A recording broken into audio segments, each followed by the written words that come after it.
Assalamualaikum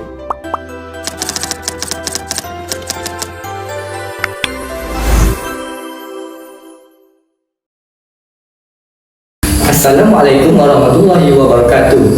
My name is Daniel Aiman bin Ibrahim and my ID is PDL 2307031. So today I will answer the question number 2. The question is identify and explain the types of inflation based on the article. So based on the article, we have 5 types of inflation. The first one is headline inflation, core inflation, food inflation, non-food inflation, and the last one is fuel inflation. So the first one is headline inflation. What is headline inflation? So headline inflation is the total inflation in an economy. The headline inflation figure includes inflation in the basket of goods that includes commodities like food and energy. It is different from core inflation, which excludes food and energy prices while calculating inflation. So the second is core inflation. In core inflation refers to the rate of inflation in an economy that excludes volatile and short-term changes in the prices, such as those caused by the changes in global commodity price, tax, or one-time price shocks.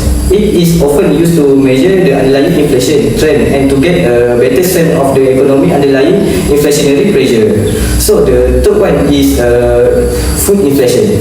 In food inflation, is a type of economic inflation that occurs when there is a sustained increase in the prices of food products over time.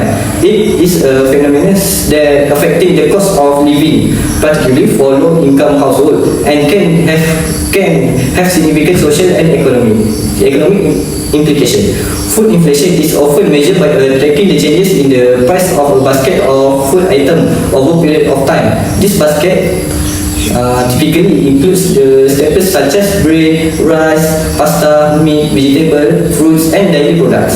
The price index of basket is then compared to a base period to determine the rate of inflation. So the fourth one is non-food inflation. Non-food inflation refers to the rate of inflation that is not directly related to the prices of food and beverages. It is a measure of the overall price level of goods and services are not consumed as food, such as housing. In housing, they including rent, utilities, and other expenses related to the shelter. And the second is transportation, including fuel, vehicle maintenance, and public transportation costs. So the last one is fuel inflation. Food inflation refers to the sustained increase in the price of fuel over time, often caused by a combination of factors that affects the global supply and demand of fuel. Here's a more detailed explanation. What is fuel inflation? So fuel inflation is a type of economic inflation that specifically affects the prices of fuel, such as gasoline, diesel, and jet fuel. It is as a phenomenon that the prices of the fuel increase over time, leading to a decrease in the purchasing power of consumer and a decrease in the competitiveness of business that rely on fuel for transportation and logistics. Alright, that's all from me. Thank you.